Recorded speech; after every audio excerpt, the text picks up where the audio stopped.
dito po kami sa ano po ito kuya? Angono Gigante Festival.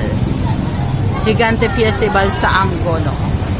O diba, ang ganda mga 9:20 na po ng gabi. Ang ganda. Ang ganda siya oh. Angono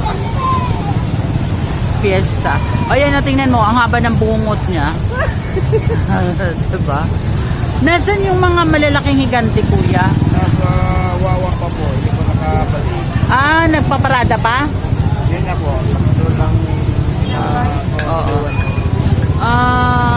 Ayan is made of recycled materials. Mga bottles na green. Saan yung Wawa? Nakatricycle ka pa. Oo. Maganda rin doon. Wag na. Dito na lang tayo, man. Nakikipiesta lang po kami rito pagkatapos ng El